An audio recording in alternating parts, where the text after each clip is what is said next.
Bonjour à tous, chers amis des transports publics suisses. Bienvenue sur les transports publics suisses, une passion. Aujourd'hui, nous allons parler d'une locomotive bien particulière et emblématique des CFF, la RE 460. Mais à l'échelle N, et encore une subtilité, c'est celle qui porte la livrée des 175 ans.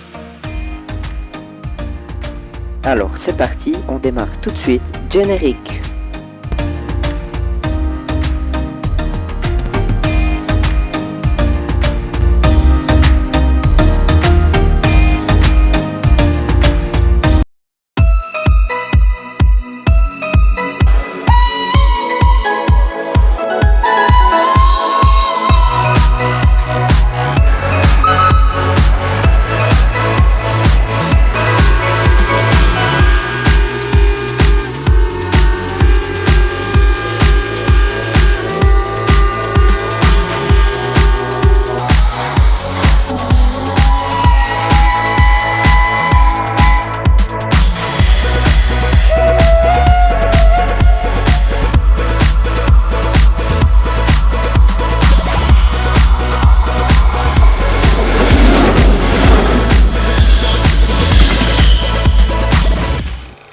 Aujourd'hui, nous allons parler d'une locomotive que vous avez certainement tous vue au moins une fois.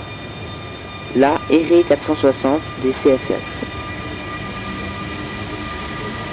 Mais avant d'en parler à l'échelle N de celle avec la livrée des 175 ans, nous allons retracer l'histoire de la vraie 460 des CFF.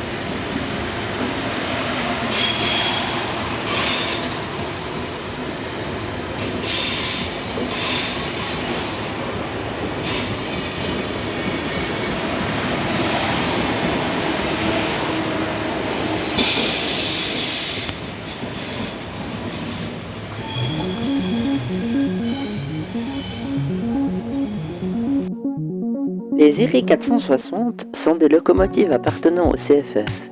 Elles ont été produites entre 1992 et 1997. Les 460 ont été produites en 119 éléments par SLM et BBC. La série porte la numérotation de RE 460 00 à RE 460 118. Pour un poids total de 84 tonnes, elles peuvent atteindre la vitesse de 230 km/h. La puissance d'une RE 460 est 6100 kW ou 8300 chevaux. La plupart du temps, les 460 sont utilisées pour le trafic interrégional chez les CFF. Elles traquent donc la plupart du temps des voitures de type unifié 4, VU4, des IC 2000 ou encore des IC 2020. Les deux avec la possibilité d'avoir des rames réversibles, c'est-à-dire avec un BT ou wagon de commande. Pour la petite anecdote, ces véhicules auraient été appelés dans l'ancienne numérotation RE 446, soit la 6e génération de locomotives RE 44.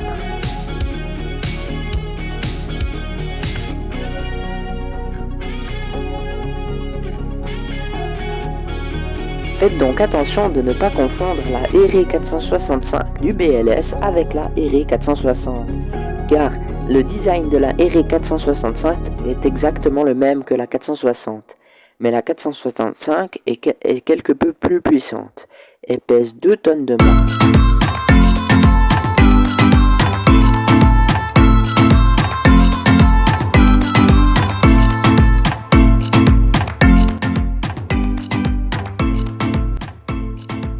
Il est maintenant l'heure de parler de notre modélisme. Avant tout, pourquoi y a-t-il cette livrée des 175 ans des CFF, me direz-vous? Eh bien sachez qu'en octobre 2022, pour célébrer les 175 ans des CFF, les CFF ont décidé de faire une livrée spéciale 175 ans. Elle sera affichée sur 3 locomotives de type RE 460 et 3 RE 420 que je ne possède malheureusement pas. Nous allons commencer par observer la boîte.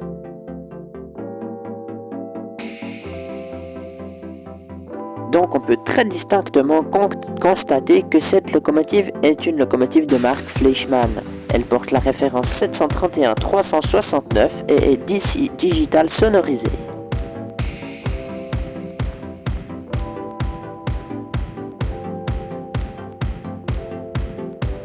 On va maintenant ouvrir la boîte pour voir son contenu.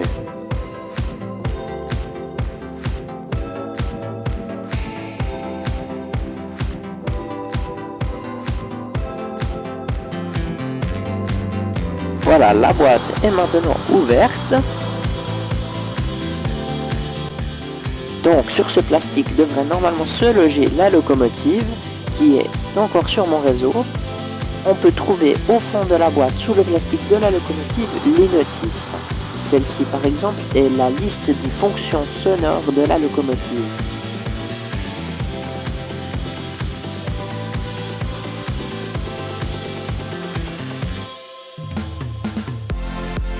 La boîte contient aussi une vue exposée de la locomotive où on peut y retrouver au détaillage toutes les pièces.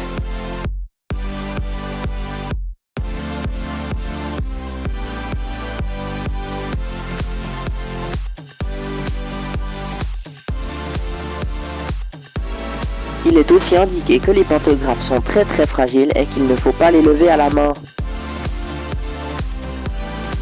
Donc voilà la bête. En voyant cette 460, deux petits mots me viennent à l'esprit. Simplement magnifique.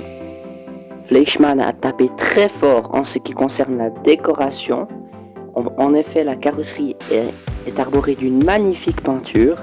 Et vous le verrez plus tard, la sonorisation est superbe, réaliste. C'est une des meilleures sonorisations que je n'ai jamais entendues.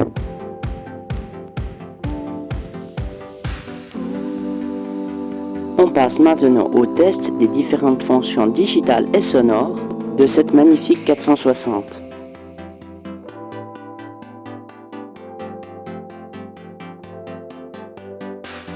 Tout d'abord les feux, fonction numéro 0.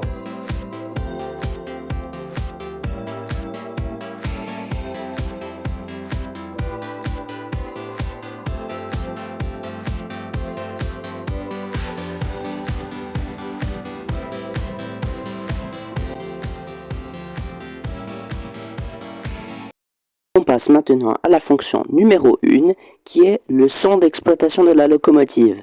Dans ce mode, les sons les plus fréquents se mettent en route automatiquement, par exemple le compresseur ou encore le ventilateur.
La fonction numéro 7 est censée représenter le grincement des rails avec les roues.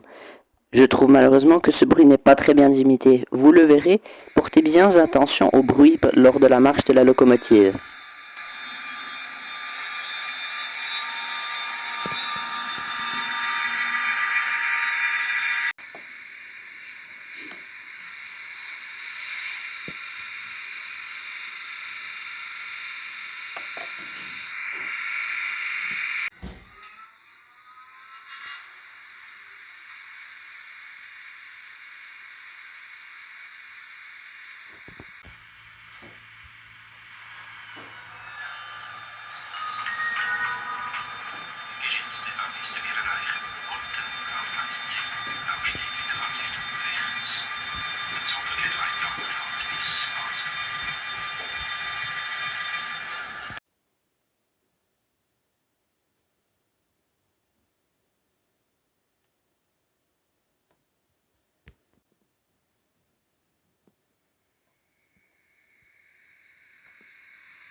Voilà, donc je souhaitais juste vous expliquer que les fonctions 19 et 20 servent à diminuer et à augmenter le son de la locomotive.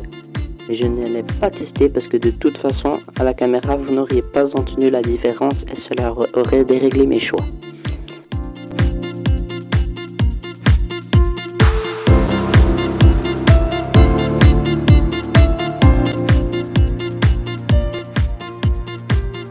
Voilà, chers amis des transports publics suisses, on va maintenant assister à quelques séquences de roulement de la 460. C'est parti.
Il est maintenant l'heure de faire la conclusion de cette vidéo.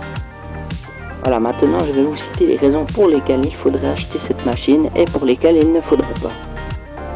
Alors, tout d'abord, dans les points positifs, nous avons le fait que la sonorisation est superbe, réaliste.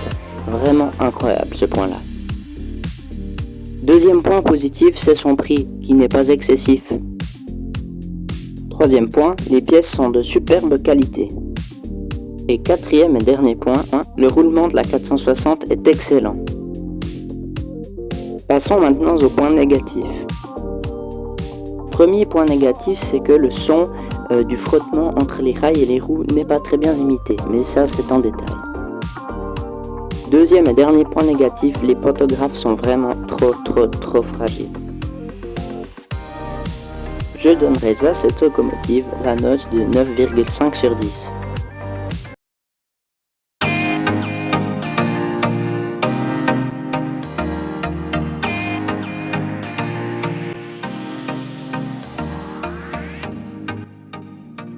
Et voilà, c'est déjà la fin de cette vidéo. Je vous remercie de l'avoir regardé et je vous souhaite une bonne journée ou une bonne soirée. Je vous rappelle que si vous souhaitez avoir plus d'informations et plus de photos sur ma maquette de train, vous pouvez aller me suivre sur mon compte Instagram sous le pseudo de La Maquette Vaudoise N. C'était les transports publics, une passion. À bientôt!